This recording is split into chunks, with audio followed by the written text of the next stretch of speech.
Hello, everybody, and welcome back to the Cowboys Fan Show. Zach Anaya alongside Tyler Ortega and our very special guest of the week, Kibri Temple. Kibri, where are you from? Born and raised in Albuquerque, New Mexico. All right, cool. And you happen to be a Jaguar fan? I am. All I right. have been since I was probably 4 or 5. So we'll let that slide. Okay. Because I really don't have any Jaguar right. jokes. I don't think. Oh, you have plenty, I'm sure. I've never sure met you any do. Jaguar fans. But Kibri, you're from sportskinny.com. Yes. So tell us a little bit about what you do. So I blog about sports. I do videos, craft tutorials, stuff like that to make your game day experience the best it can be.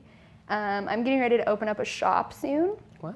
on my website, which will just have Sports Skinny merchandise. Very Yeah. cool. Do you know how to make like a buffalo chicken dip? I do know how to make buffalo Sorry, chicken it's like my dip. favorite thing. I make the best buffalo chicken dip. All right. Yeah.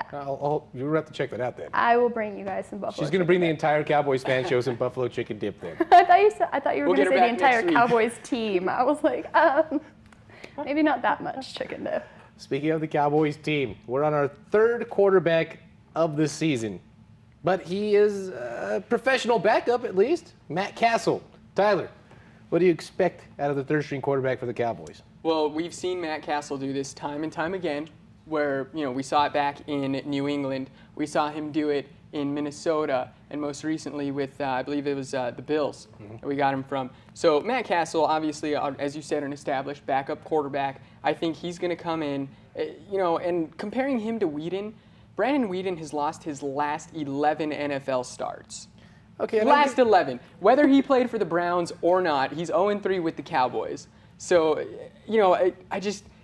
there has to be some level of improvement. I think Castle is going to be, a slight improvement at the quarterback position. I need to apologize for what I said about Brandon Whedon a few weeks back. I'm not sure if you watched the show or not, but I said I guarantee that Brandon Whedon will lead the Cowboys to the NFC title game.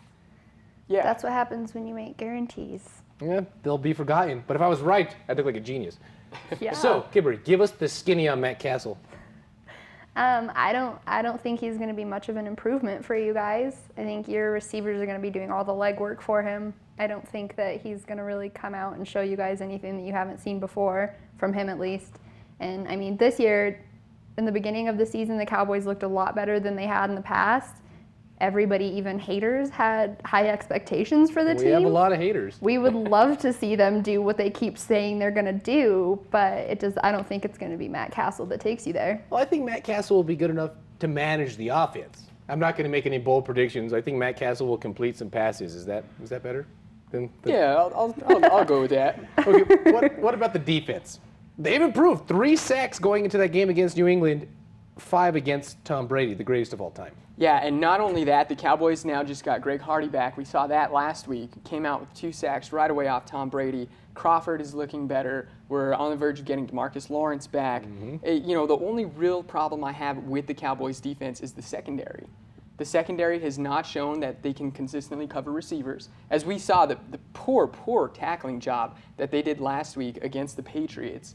On that one Deion Lewis touchdown, there was like 6 missed tackles, all within about 10 yards of the end zone. The Cowboys need to tackle better, and they need to play better coverage in the secondary. Defensively, do you think the Cowboys will continue to improve, or do you think they've hit their ceiling? I mean, if their secondary can improve, like Tyler said, that's going to be a huge step up for them. But, I mean, their defense has actually kind of bumped themselves up each week and shown that they can at least hold off people from scoring points, if not score the points themselves. Very nice. Well, the Eagles are firmly perched in first place in the NFC East.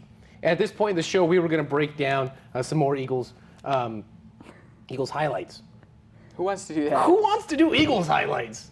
I mean, there aren't many of them anyways. No. There's one thing I've always wanted to do. Combine my 2 favorite things in the world. Broadcasting and Star Wars. So right now I am going to break down play-by-play of the new Star Wars, my 2 favorite things, Star Wars The Force Awakens trailer from Monday Night Football. Take it away.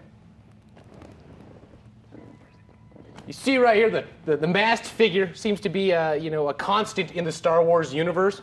It's either the hero or the antagonist throughout the series, whether it's episode 4 or episode 3.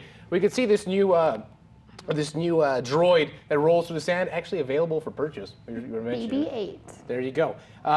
But another desert planet, not Tatooine. Again, everything I know so far is rumor mill for Star Wars. But there's the First Order. Finn, one of the stormtroopers that's going to leave the First Order. He's not going to actually be working for the. Tyler's just looking at me like, what? What's going on here? But this is the whole reason I watched the Eagle game. Who wants to watch the Eagles play? Yeah, that's true. Exactly, right? To see Odell Beckham. So right here, this is Kylo Ren, all right? He's going to continue the legacy of Darth Vader. My guy. There you go, That right? image creeped me out. I hate that image. But it was pretty awesome. And so, like, you have the special effects of episodes 1, 2, and 3 vastly improved with the storylines of 4, 5, and 6. I don't think you could really get any better than that. And you have Harrison Ford.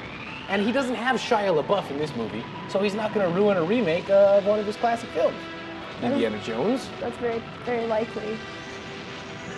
I mean, we have X-Wing fighters, we have stormtroopers, not clone troopers, because they're no longer clones, they're all dead. You know, and then epic lightsaber battle looks like it's going to be coming between Kylo Ren and Finn as well. We'll see that here in a second. R2-D2's back in it. C-3PO's back in it. Only characters in all 6 movies. Chewbacca, you know. Oh, sorry, I tried That to was do the worst Oh, Chewbacca. is that better? That was You pretty just spot sound on. like my that dog was when spot on is has what like that a was. fur ball. Leia's back in it, and there it is right there. Kylo Ren and Finn, they'll end out the trailer for the Cowboy Show. Damn, the Star Wars, I am so sorry. But we can talk about the Eagles, but are you excited for this movie? Man, I can't wait. Is it December 18th yet? 17th, I got my tickets for the 17th. Are you excited? I am. It's only 3 days after my birthday, so Are I'm you hoping guys someone takes me for my birthday. This excited? I don't think anybody's that excited. Star Wars? No? I don't think anybody is. Okay, well, folks, I apologize. You guys had to indulge me there for a moment. But we will be talking football. T.O.'s keys to the game coming up. This is the first time we're letting T.O. handle his keys since the car accident, so we'll have to be careful. You're watching the Cowboys Fan Show. Don't go anywhere.